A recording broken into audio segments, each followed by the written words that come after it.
intentionally pouring into yourself so you can pour into others. How in the world can you give anything if you don't have it inside of you? So that discipline, that then intentionality to have a personal growth plan.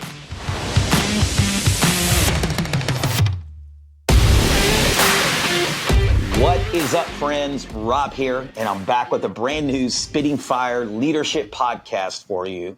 And I'm with my man today, Mr. Rob Hodges. He's about 55 miles north of where I live in Ripley, Mississippi. Rob, will you say what's up to everyone real quickly? What's up, guys? Well, I know Rob's going to spit some serious fire, but real quickly, before we dive into that today, I always like to just remind you why we do this for two main reasons. One is because I truly live by this mantra that we were all created on purpose for a purpose. And I pray that something that Rob and I talk about today sparks something in you to not be part of what I call the mediocre many, but the excellent few, those that want to live on purpose, make an impact, make a difference. And then second is I believe there's a divine creator who put a leader in all of you. And once again, I pray that something that we discussed today helps spark that and you rise up to be the person that I know God has called you to be. So Rob, once again, thanks for being on the podcast. I always like to start off this way. Can you share a little bit of your story, kind of a little background, maybe some of that transition time up to what you're doing today? Yes, sir. Thank you, Rob, and audience for having me on today. It's a pleasure, and I'm truly grateful for it. A little bit of my story. My story really is a transition out of the corporate world and an hourly job. Working for a corporation for 26 years.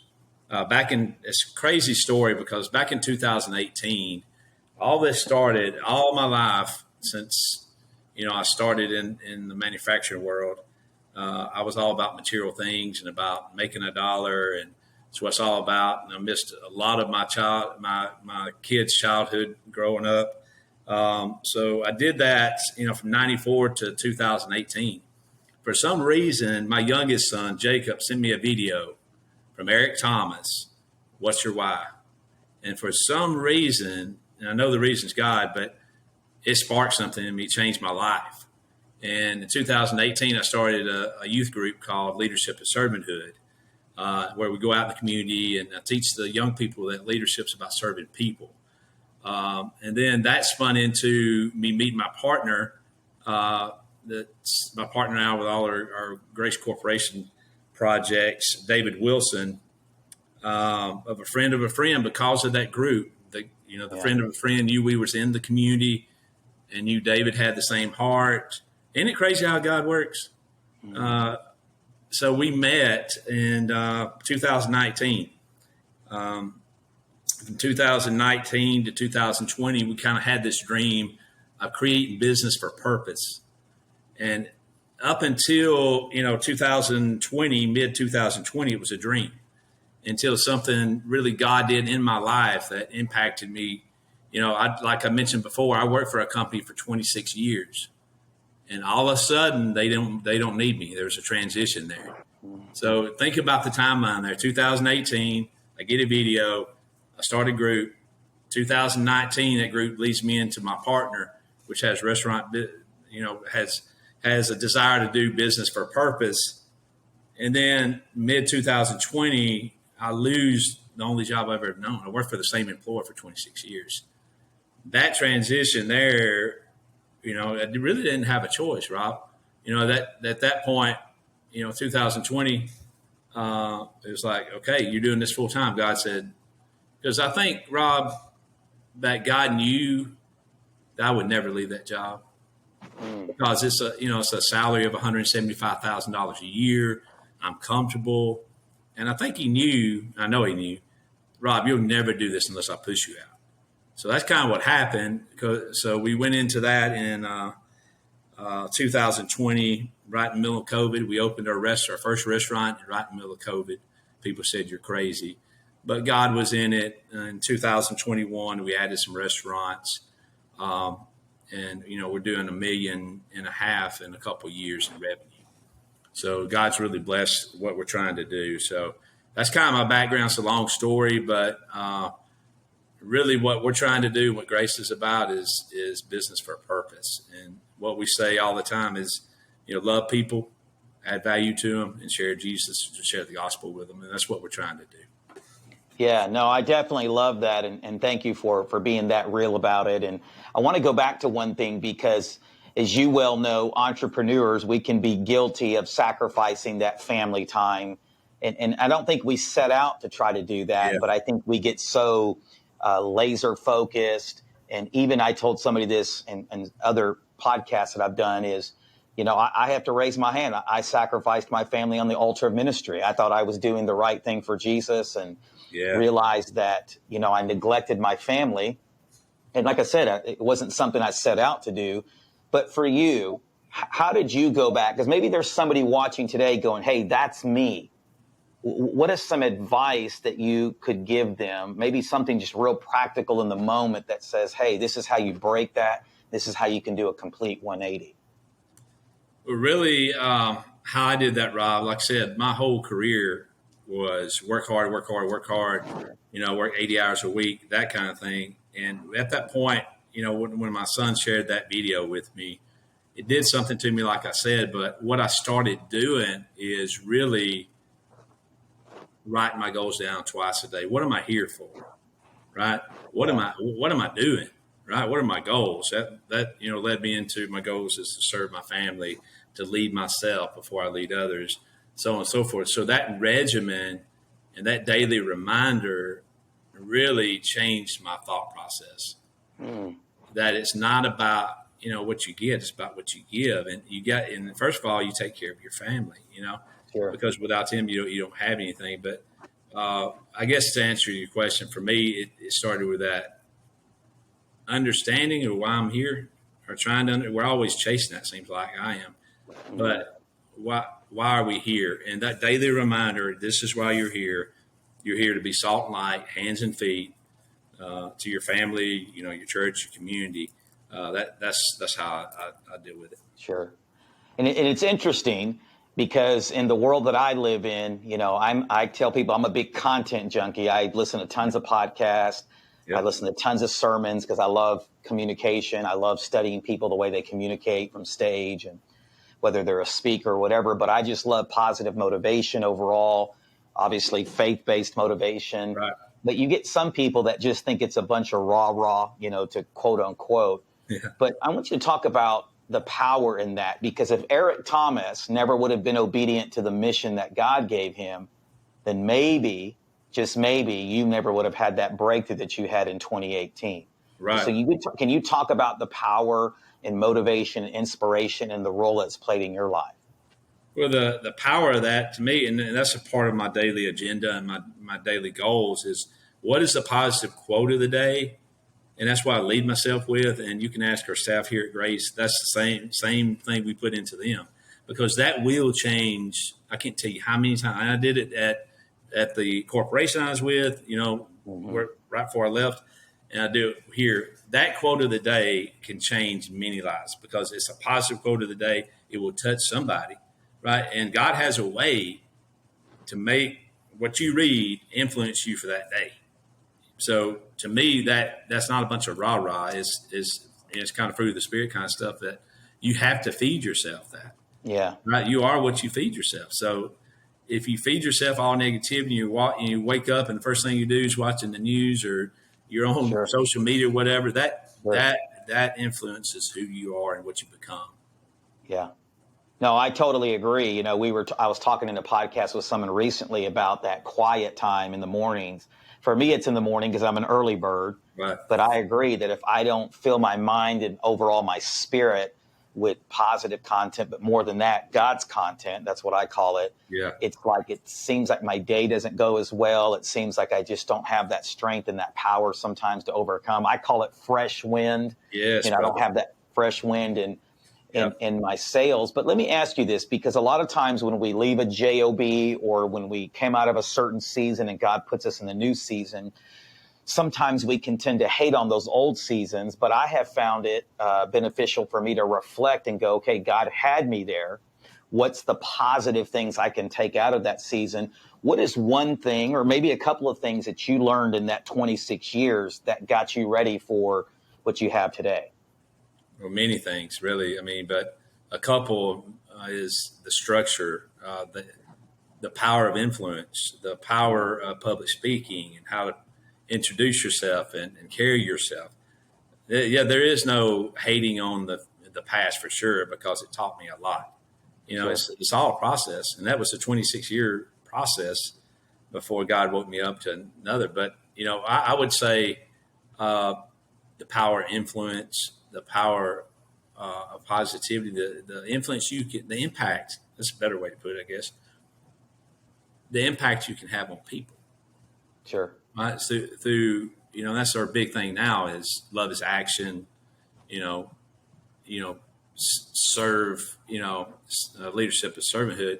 I guess that's a great question, and now I reflect on it. It really taught me, I guess, what the very name of the group I started, leadership is servanthood. That's crazy, because it is about, if you're leading people, it's about serving the people you're leading. And it took me a while to understand that. It's not about, John Maxwell puts it the best, with his 5 levels of leadership.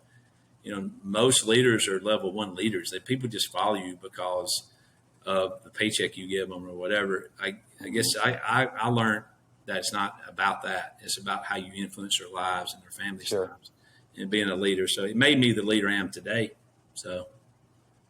Yeah, no, that's great. So why the restaurant business? Talk a little bit more about that, because you talked about doing about $1.5 million in Yeah. revenue. So you have a restaurant called Right. Grace Eatery, but then you have several branches of that as well, correct? Yeah, we have Grace Eatery, which is our main one. And why a restaurant?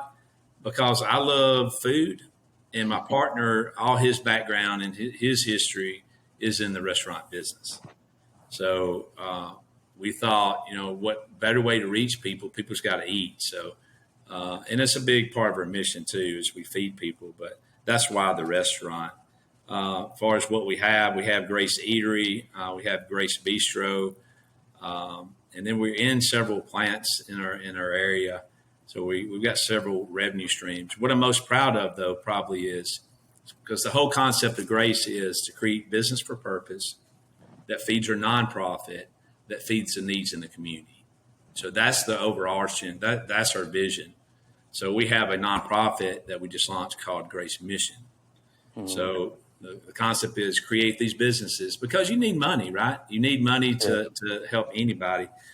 So we want to use our businesses, the revenue streams and the profits of those, to feed back to our nonprofit, and let our nonprofit do those things like community centers, foster homes, addiction centers, many things. And I'm struggling a little bit because I've got this big dream and big vision, but God's saying, well, you got to corral it down a little bit. So we're trying to do that now. But so yeah, that's what we're doing. Well, it's interesting because in this season, I've run into so many entrepreneurs who, are starting to really walk into that entrepreneur skill set. This is not hating on the church, but I feel like I can say this as being a former pastor and kind of on both sides. Yeah. And there's kind of this unsaid thing that you can't have money and love God at the same time. And I run into a lot of entrepreneurs who discount that gift set, right? Because somehow it's more holy if you're broke, or more pious if you don't have this. And so I really would like for you to talk into that, because you're talking about having a mission with a purpose, but you're using that entrepreneur skill set to ultimately fund that, which ultimately funds the kingdom, right? Advancing God's kingdoms. Can you talk a little bit about that? Well, the way we put it in our youth groups and everybody we talk to, money's a tool, right? And you can have money as long as money don't have you. Sure. So it's not wrong to have nice things and take care of your family. You don't have to be all this humble Christian. You can be a ferocious Christian entrepreneur and help yourself, your family, and your whole community. And it really is what the church is supposed to be doing. And God's been on me all the times, like, shut up. What do you think? What do you think I put in you? So, so to me, you don't have to be this humble Christian. You can it takes money to help people. You can talk about it all day long. We just want to help. It takes money to help people to have a huge Sure. impact. So why not create God-centered businesses that culminate that finish line? So that's what we're trying to do. Sure. And we have some more businesses we're about to start to help that too. So Sure. So let's do something practical real quickly. Let's say somebody's watching this or they're listening on one of our audio platforms about, because a lot of times we think humility means, I'm just scum, I'm this, I'm that, and it tends to get unhealthy, yeah, and then you never really truly walk in that skill set, because I truly believe that you're actually dishonoring God if he's given yes, you a talent or a skill set yep. and you're not maximizing that. What is one practical piece of advice that you could give someone to say, hey, you can still love Jesus with everything, right? But use that skill set to fund the kingdom. What is something you've done in your life to kind of help you break out of that and be that ferocious, that Christian? Man, that's a great question. One of my goals is every day is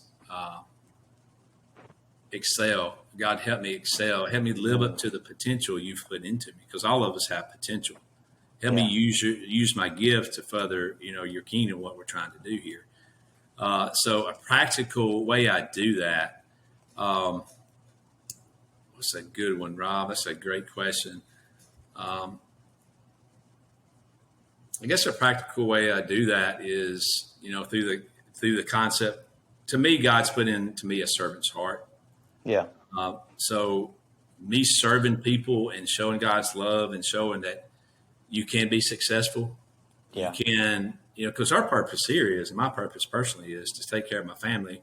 Nothing wrong with that, but give it all away. You know what I'm saying? So when you see Sure. Grace and you see our nonprofit, I want to give it all away, brother, in Jesus' name, to help people. And that's another big thing. I know I'm getting off a little bit, but God dealt with me early on this, because you can help people all day long.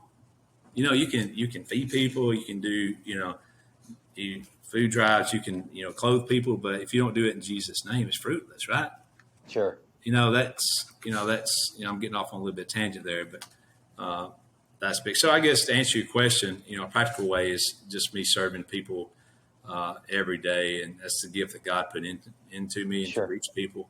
So No, I definitely agree. I mean, it's definitely something that you have to cultivate. It took me years to break out of that. And I've shared this on other podcasts, and yeah, even was sharing this the other day at an entrepreneur luncheon that I've started here locally, is that I just told them that a friend of mine who's a fellow pastor just really spoke into my life several years ago.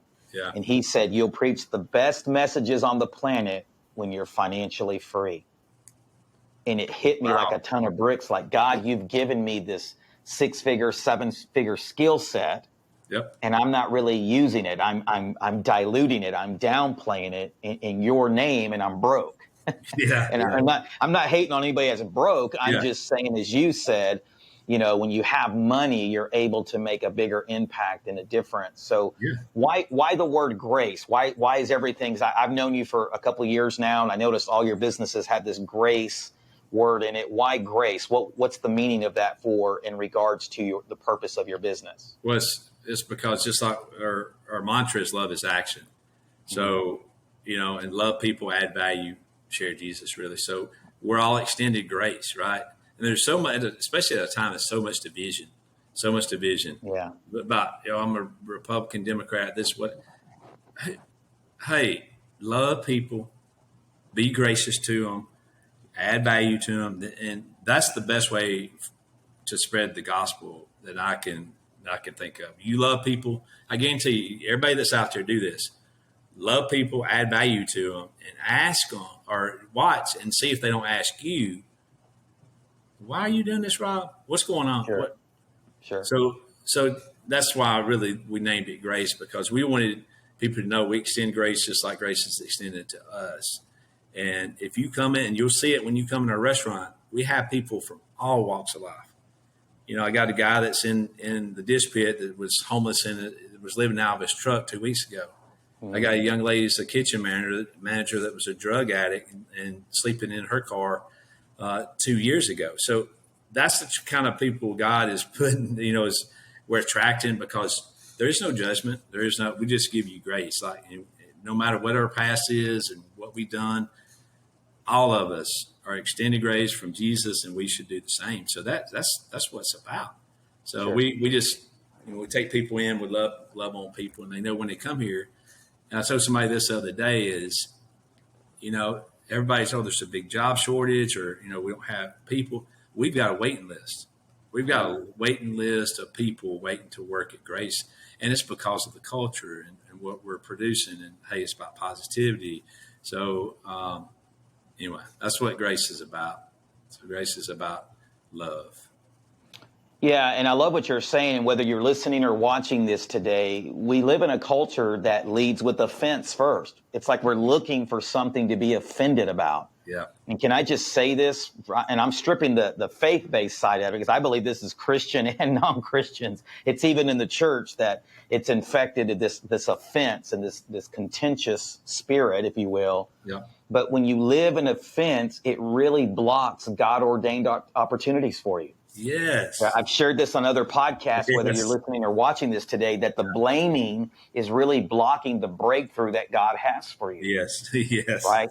Yes. And so I love what you're sharing, Rob, in that. And my story is very messy. I would like to not be able to say that I've just royally blown it at different seasons of my life, but I have. And I'm so thankful that he's forgiven much, but that forgiven much should cause me to love much. Yes.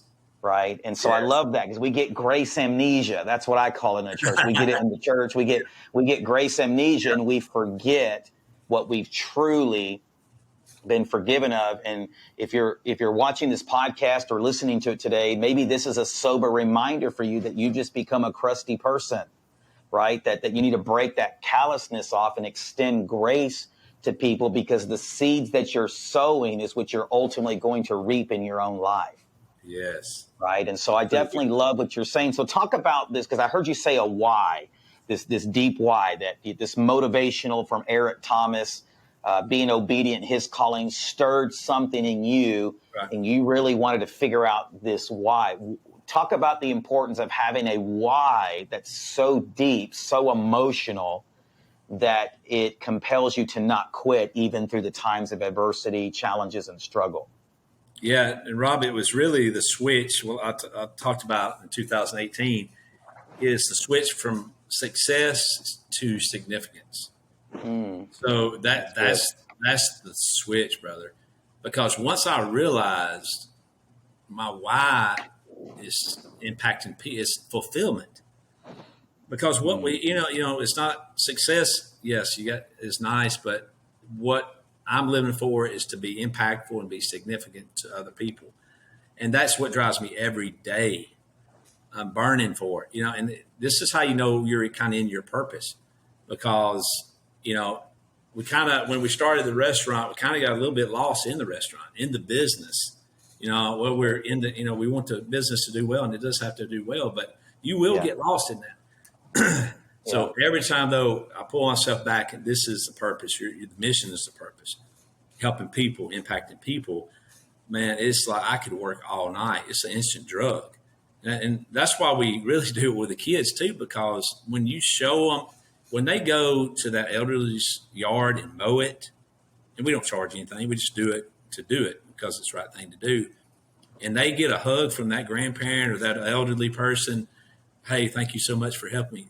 It lights a fire. I've had some kids in this program since 7th grade, and they're seniors, and they come every Saturday morning. So, that's my fire, and that's what lights me up is when you can show people that fulfillment. I tell the kids all the time, there's a big difference. You know how that feeling, at Christmas time, you get a gift. It feels good for a little bit, but it fades, don't it? That goes away. If you give a family Christmas, that impact never goes away, and it impacts. So, as you can tell, I get very excited when I start talking about it, and that's how I know I'm in my purpose. That's my why, though. My why is to serve people through loving them, adding value to them, and everybody's like, "Well, adding value, you got to give money." No, you ain't got to give money. It's simple, man. A simple conversation a lot of times is adding value. It's being there to listen to them, or it could be as simple as opening the door. Whatever God uses, and it doesn't have to be money. So love people unconditionally, and we get caught up on that. It's Jesus said love everybody, but do you? Do we? Yeah. Do we actually?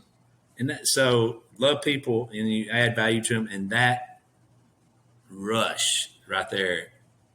When you especially when they ask you, why, Rob, why are you guys doing this? Well, let me tell you, there's this guy called Jesus, and he said he was sent to serve, not be served, and that little introduction is priceless, man. And that's what drives me. Yeah, and I love that. And people ask me all the time, why the Christian faith? Why are you so passionate about this faith or with Yeah. Jesus? And it's because I just haven't found another faith, if you will, that the deity loved me before I loved him and Yeah. accomplished everything on my behalf when I was his worst enemy. Yes. And I tell people, I'm not the smartest guy out there, but if I have to choose between a religion that says do, and maybe you'll achieve some level of nirvana, enlightenment, Yes. maybe you'll get some good karma coming your way, or door number 2 that says done, I love you first. I don't Yes. love you because you love me. I just love you. And that love that I'm going to give you is going to be the catalyst for a true transformation in your life. And there's nothing that you could ever do on your best day to earn it. I don't know about you, Rob Hodges, but I'm going to sign up for door number 2. Yeah. Right? All day, brother. All And day. so to me, it sounds silly. It sounds counterculture. It sounds counterintuitive.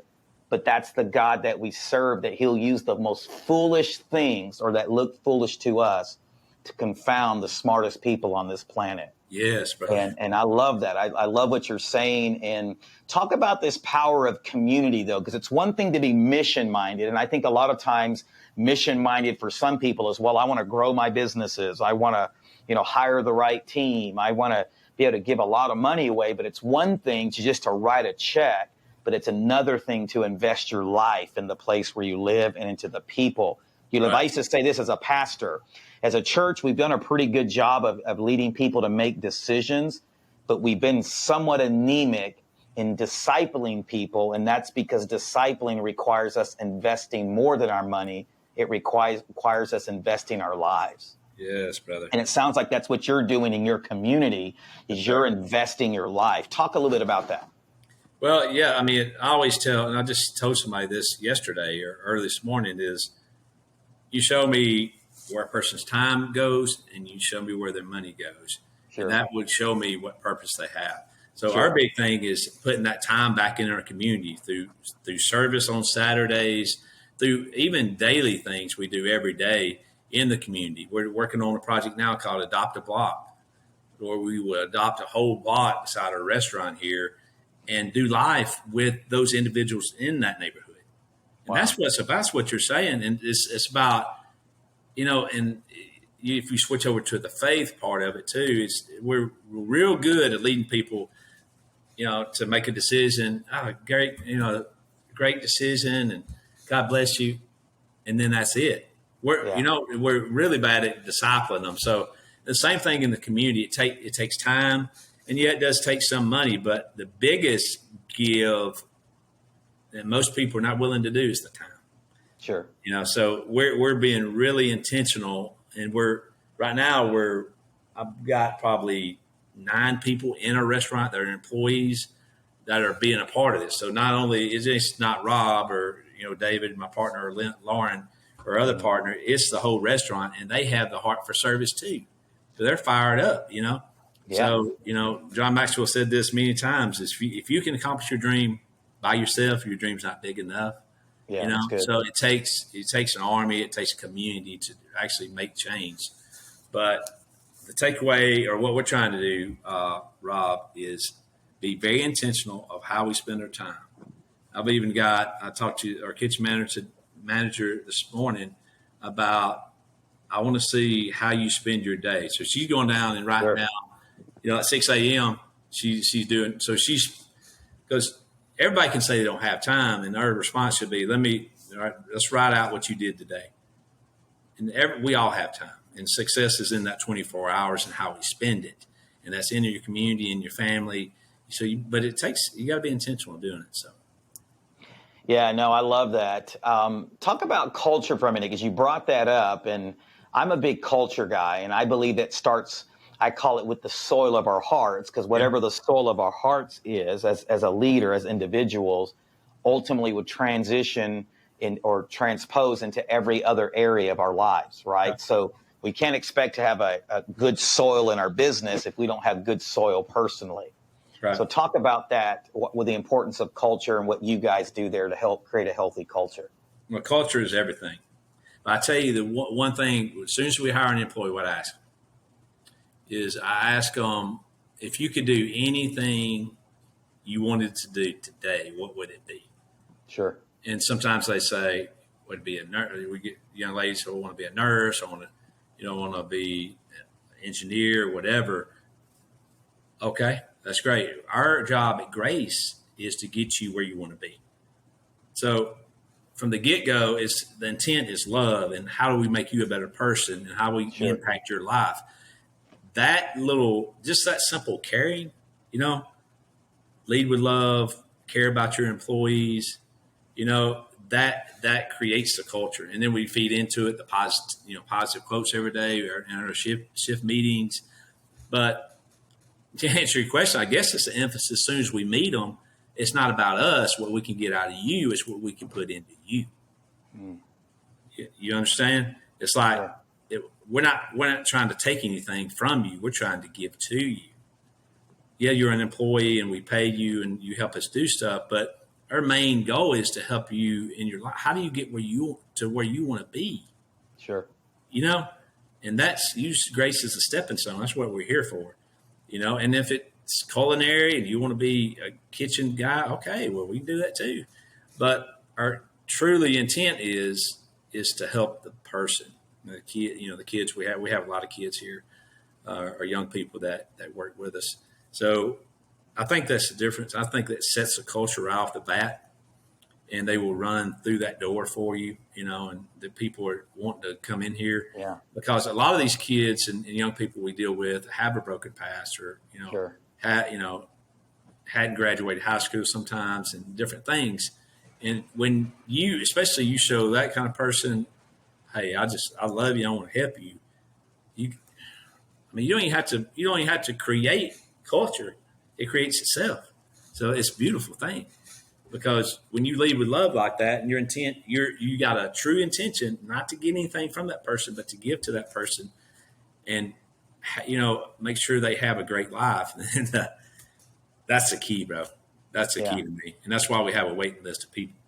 Yeah, such a powerful thing too when you learn to not love like the world loves, because the world says, "I love you if," or "I love you if you do all this stuff." Where God's love in you is just, I love you. Yes.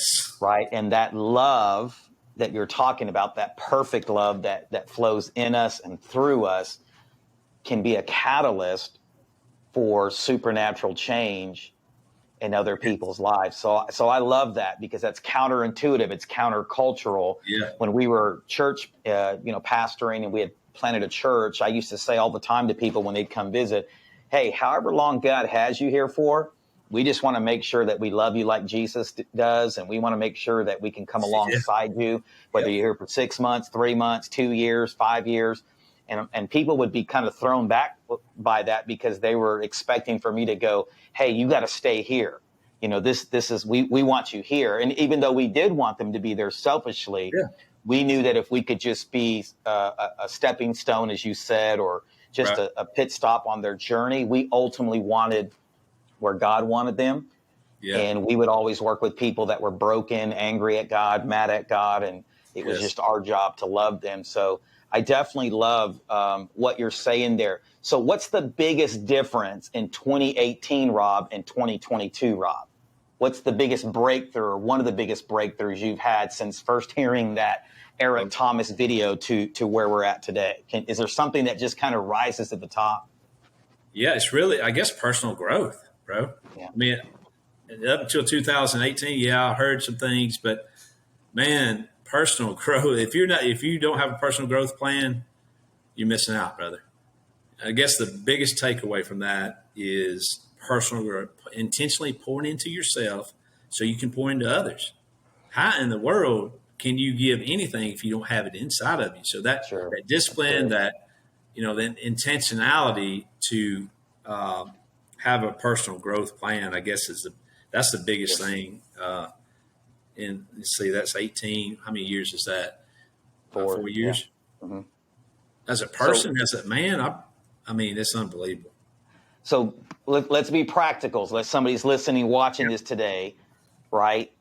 Is this something you do in the morning? Is this something you do in the afternoon? Like, what does that personal growth time look like for Rob Hodges?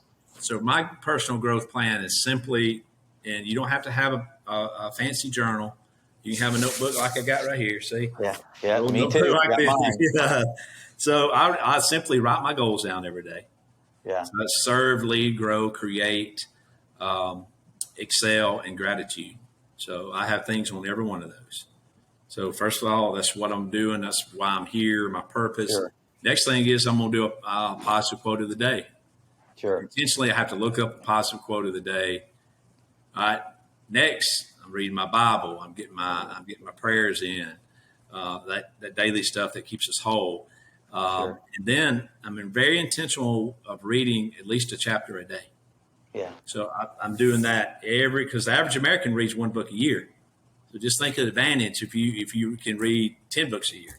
Yeah.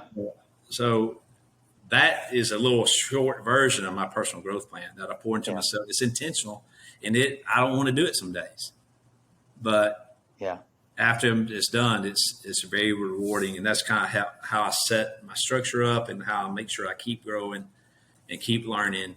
Because I want to be 80 years old, God willing, if I live that long, and still growing. If I don't give in to that. Well, I want to retire at 65 and then sit on the porch swing doing nothing, bro. That ain't life. Life is living and growing and helping until you pass away, bro. So that's me. No, that's a powerful thing to say. And you know this, we're in the Medicare space. And I run into people all the time when we're meeting with them in their homes or at seminars or at an office, wherever. And they talk about that they saw so many of their friends who just, quote unquote, retired, just sat at home, and they eventually just dried up and passed away. And so it's something to be said about being active, continuing to grow yourself. I love the chapter a day. I'm actually in my quiet time back in the book of Psalms, because the psalmist prayers are like my prayers. 1 minute I'm praising God. 1 minute I'm kind of yelling at God. 1 minute I'm kind of praising God. 1 minute I'm like, God, where are you at? 1 minute I'm telling God how awesome He is. 1 minute I'm saying, God, why are you letting all my enemies do this to me? Right? So I can relate. They're the bipolar prayers, if you will, in the book of Psalms, and I can definitely relate to that. But it's something about when I'm putting God's content in me. Yeah. Because I live by this mantra, Rob, that the content that I consume the most is who or what I become the most like. Yes, bro. Right. And I want to be most like Jesus. So therefore, I need to consume his content the most. So I definitely love what you're saying there. So we know faith is important in everything that you do, because we've talked about it. It's interwoven into everything that you're doing. I think I know the answer to this, but I love asking people that come on the podcast this. What is one leadership trait or habit, principle that you have personally learned, you've really clung to, and you've cultivated in your own life, but you also lead others from it as well? I guess the value of action. Okay, so talk about that. So the value of action is we all can have these grandiose plans and hey, we're going to do this, but without action, it's mute, brother. It's mute. So if your actions doesn't include how to do it, I guess that's especially since 2018, and since we adopted this principle full on in the business sense, is 99% of people have great intentions, so 1% who actually do it who make the difference. So that goes around in my head every day. Yeah, Rob, sounds good. But what are you doing? What are you doing? Because a lot of people talk. So what, what my leadership traits are. Okay, guys, here's our goals and here's what we're going to do. But let's put it to the test. Let's put it to action. So that's my answer. Yeah, I love what you're saying, and it makes. I was thinking in my mind as you were talking is that some people have been taught that working hard is the key to success, and there's nothing wrong with working hard. But I believe what you're saying is we got to work hard on the right thing or things. Right? Because you know this. I don't know if you suffer from this, but my personality, I got all this vision. I got new ideas happen every day. Yeah. It can become multiple sources of distractions instead of income, right? Yeah. And so I've had to learn that I am a hard worker, that my mom taught me that. I've been working since the age of 13. But I thought just working hard was the key to success. And I start studying all these successful people, and they're like, no, that's not the key to the success. Yeah. Working hard and focusing on the right thing or things. Right. Is the key to success. And it sounds like you have figured out what that thing or those things are. Obviously we don't have it all figured out, but it sounds like you're more honed in on that. Am I assuming correctly? Yeah, we have tools. It's funny you say that because I've just brought this out. This is what we use every day, every week in our restaurants and our business. And I teach this as priority matrix. Do what's important. So we use those tools. Because you got 1,000 grandiose ideas, but you will do none of them if you can't do one. Yeah, so, that's good. So we teach that, and we know that's a problem for a lot of people. Yeah, and if you're watching or listening today, I want to stop because I think this is a word for you. You're not getting any momentum because you're working hard on the wrong things. You're actually working hard on stuff that's taking you away from your purpose and it's distracting you. Okay, versus fueling and being a catalyst towards that God-given purpose that he has for you. And maybe you need to do like what Rob's doing, get you a priority matrix. I've had to really discipline myself in this area that I just can't chase a whole bunch of things until I master one solid thing. And it's really been a game changer for me. I ask everybody that comes on the podcast this: if there was one word to describe Rob Hodges, what would that one word be? Love. Okay, so let's talk about that. The success that you've had. Yeah. Okay. How has love played a part in that, or how has it contributed to that success? Well, it's contributed to because it opens doors and opens opportunities. Because if you lead with love, all the barriers break down, brother. You know what I'm saying? So it leads to, I can't tell you how many times it's led to an opportunity, to a person knows somebody else, or, all I did was love you. I mean, you meet me, I'm going to love you first. And if you're not a hugger, it's going to be a problem for you because I love you. I would like to hug. But so, to me, if you can lead with love, you can, I keep going back to it. And here's what I do. I lead. I love. I love people. I try to lead with love. But how can I add value? As soon as I meet you, I'm going to try to figure out how can I add value to you. It's not about me. It's about you. So I'm figuring out by listening to you what's going on with you, and then how can I wiggle in there and help you? No. I don't want anything from it. It's just what I'm made of. And I'm striving every day to be salt light, brother, and to be hands and feet. And that's to me, just by doing that, you break down so many. God just opens up every door because I can tell you a story in the parking lot. Late last week, a young man from Blue Mountain College.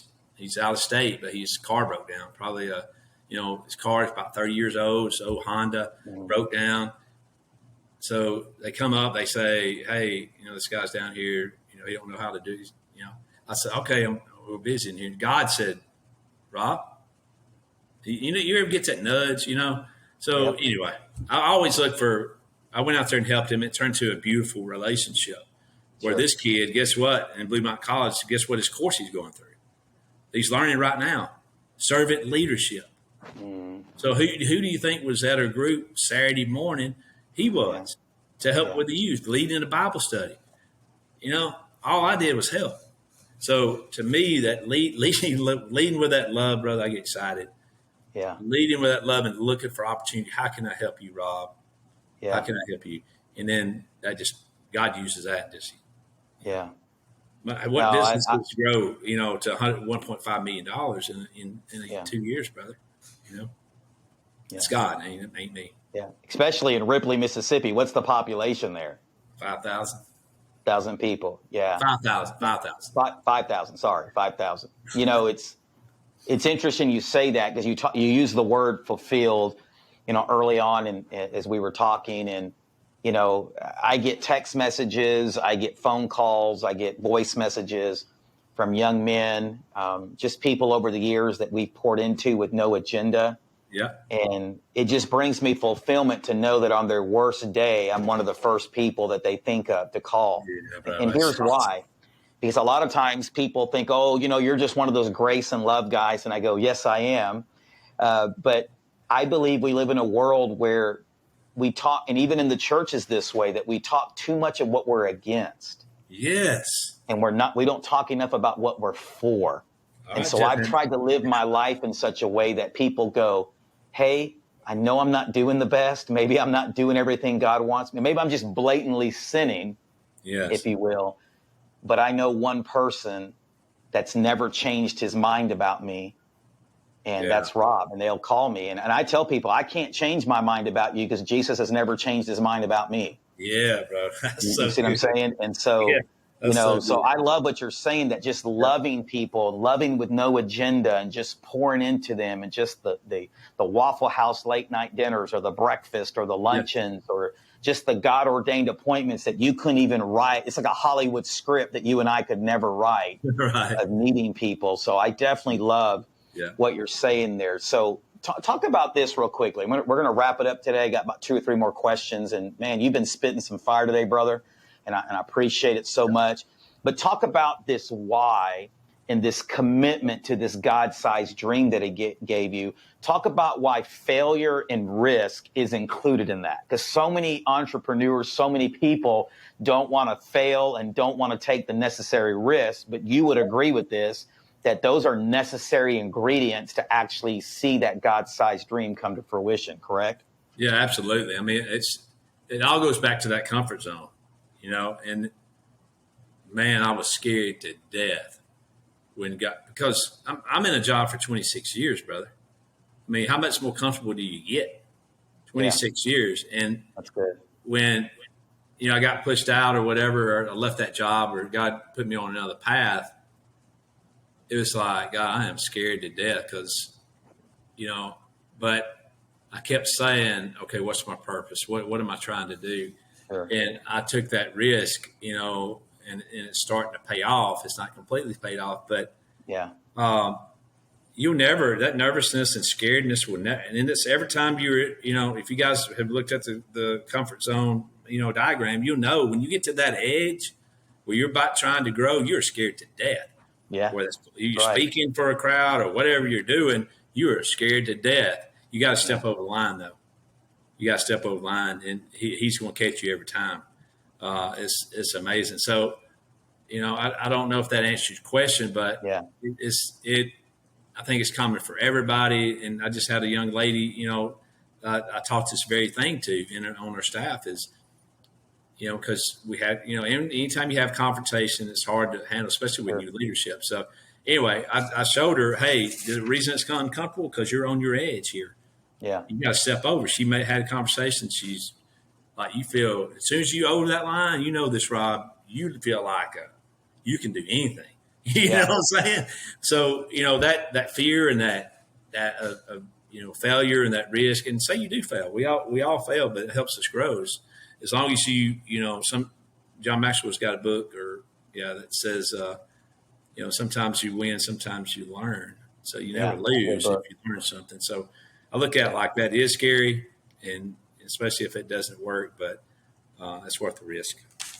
Yeah. And here's the reality, and you know this, Rob. None of us get a get out of jail free card when it comes to failures and taking No. risks, right? It's just part of it. We serve this really big God that by his grace, it Yes. allows us to fail forward. That's the beauty of what Yeah. God does in our lives. And you're going to fail. You're going to take risk. If I was to ask you, you kind of had to probably put your name on the dotted line for some loans and some other Yeah, things absolutely. that were scary, Still right? scary. Yes, sir. Yet still scary. But the reality is you learn to, what I call it here, to the adversity advantage, right? Yeah. That adversity in our lives causes us really to take an audit of what we're doing and what we're really doing, Yes. It's right? good. And we have to acknowledge, is this dream of mine really for sale, right? Yes. And so That's so good. I love what you're saying there. So as we close today, what's some advice? I mean, you're a small business owner. You got multiple things branching out from the eatery. I know you got some other stuff cooking behind the scenes. So you're a serial entrepreneur. And all this is going great. But what's some advice that maybe, because we have people from different spaces that watch this. A lot of people in my space, in the insurance space. But, I interview people from the pastoral ministry space. I interview small business owners. I've really been interviewing a lot of local small business owners like Yeah. yourself that have really found success. But what's some advice that you would give to someone right now who's maybe listening to this, watching this, and just says, I know God gave me this dream, but I just feel like I'm stuck in fear? What is something that maybe you could speak into their life right now that would maybe be a catalyst for them to take that next step? What I would say, Rob, is what does it cost you if you don't? Yeah, that's And good. what I mean by that is what what is it what does it cost your life? Is it worth your life putting your dream on the back burner? Because we all have one life, right? Yeah, Last time I looked, we have one life to live. Are you willing to risk it of not being in your purpose and in your gift, or to give it away? So, that piece of advice I would be given is, remember you have one life, right? Remember your purpose, and God put a purpose in all of us, a gift in every one of us. Our purpose is to give that gift away and to be, making a way for our family and our friends and our community. So don't risk that. Don't risk. It's not worth it. It's not worth 26 years. So if you're debating whether to take the step or not, yeah, and you'll get some people and you'll get some haters, and yep, you'll get a lot yep, of them. I've had many yep, people tell me, Rob, you can't help everybody. You can't, but I can help one person, and I, sure. I can Mm, use my business and my dreams to help people and move that forward. So mm, don't let the mm, haters knock you down, because there will be a lot of them. mm. And if that's one piece of advice I'd probably say is, don't get discouraged by that, because they're coming. So Yeah, when you step out there, they're yeah, going to be in droves, right, yeah, Rob? You know this, yeah, and yeah, so don't get yeah, discouraged. But don't your dream's not for sale, so don't give your dream away. Don't yeah, don't do it. So yeah. Yeah, it's getting me a little emotional here when I heard you say help one person, because we tend to let it just be, something that's corny or cliche. But listen, God only made one of you yes, bro. with your unique voice, your unique story, and don't let anyone or anything Nope. keep you, because you overcoming your fear, just like Rob sharing this today, could be the catalyst for someone to step out and go, you know what? It's about time that I live on purpose. Yeah. And that is how important it is for you to share your message. Rob, I started this whole podcast thing. I didn't even know what the heck I was doing. I Yeah. don't know about all this techie stuff. I'm still a one-man show clicking buttons. I have a friend of mine helping me video edit. And even though I haven't blown up and went viral and, Yeah. Yeah. I got all these millions of views, every week it seems like, or at least several times a month, people reach out to me and go, man, thank you for doing what you're doing. And that's not to brag on me, that's to brag on God, Absolutely. because God told me, I want you to start interviewing leaders in different spaces. Yes. And I found that there's a common thread, no matter if they're a pastor, planning a church and doing the church thing at a high level, or a small business owner, or whatever, real estate investor. There's common threads Right. that all of these leaders have. And I can't tell you how many comments and feedback that I've had from people, and whether I ever do go viral, whether my video channel ever gets this or I become the most downloaded this, is really irrelevant to me. I just know that God gave me a talent and a skill set to encourage and to inspire people. Yes, And I yes. want to live that to the fullest every single day. And you've encouraged me today, my friend. So as we close today, I always like to ask people this as well. Something boiling over in your spirit, if I can use that term, or just something that's on your mind that you know what, I got to share this before we get off today. Anything just kind of cooking there in that mind of yours? So many things. You got me revved up too, Rob. What's always cooking in my mind, and I keep going back to this sound like a broken record, I know, is how can I help the most people through business? That's what's always on my mind. And it's crazy how God connects people too. A friend of a friend. This latest thing we're working on now, some of these folks I don't even know, Rob. And it's God's because we're at this point right now. It's okay. Helping the community takes a lot of money, right?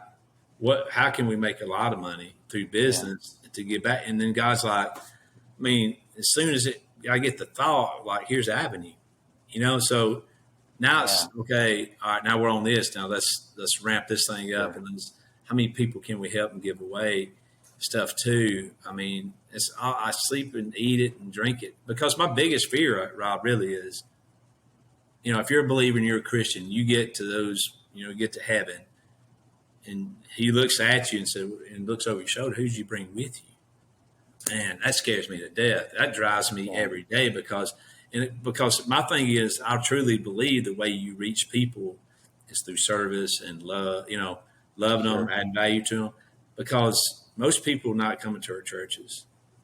If you come at them with faith or whatever. So my big thing, what God's put in me, I'm going to serve people to death. So that's what's overflowing. If you can't tell, that's what's overflowing in my soul. Yeah. No, I love that. And maybe that's a word for some of you listening or watching today, that you got your associate's degree in service and you need to get a PhD. Yes. Right? But you got a PhD in self-serving yourself when you need to have an associate's. You got to twist it. You got it backwards. Got to be upside down. And what you don't realize a lot of times is the income is really on the other side of the impact. Yeah.